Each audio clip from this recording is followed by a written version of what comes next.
we think about trends and what people are going to be thinking, what's top of mind for consumers, top of mind for produce industry stakeholders, I think that the leading trend is inflation. I mean, that is what's on top, that as it relates to the downstream audience, the people we're connecting with every day at the Produce Moms, the household level. It's all about right now. I mean, we're putting deliberate strategies in place to make sure that we're promoting fruits and vegetables with budget top of mind. Like how can we create beautiful recipes that use 5 ingredients or less? How can we help people understand how to use the whole produce, or how to still be adventurous in the produce department, and try new things, because that's so important to our industry too.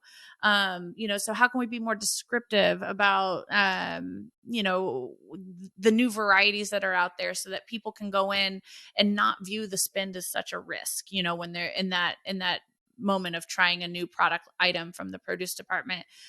So I can definitely tell you, from the consumer point of view, the cost of fresh produce and food overall, the grocery bill spend, the inflation is top of mind for our audience, and we're certainly reacting accordingly at the Produce Moms.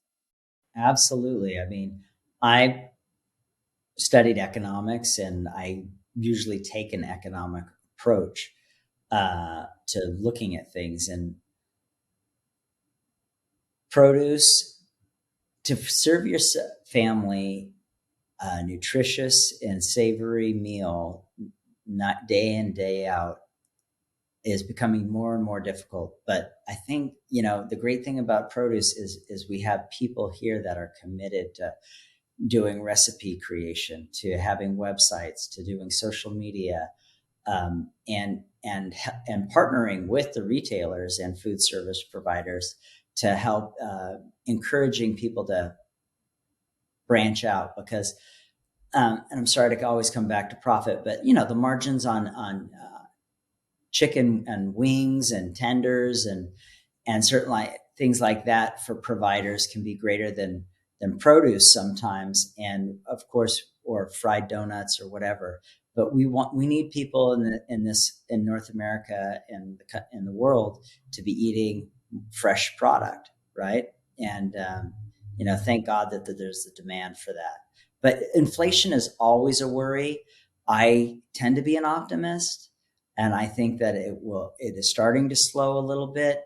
I don't know if you've seen the stock market recently, but it's like correlating with any news.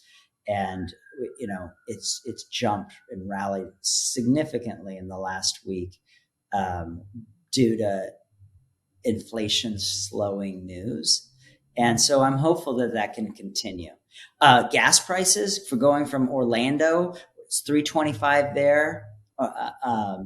And going to California here, it's still like $5.80 a gallon.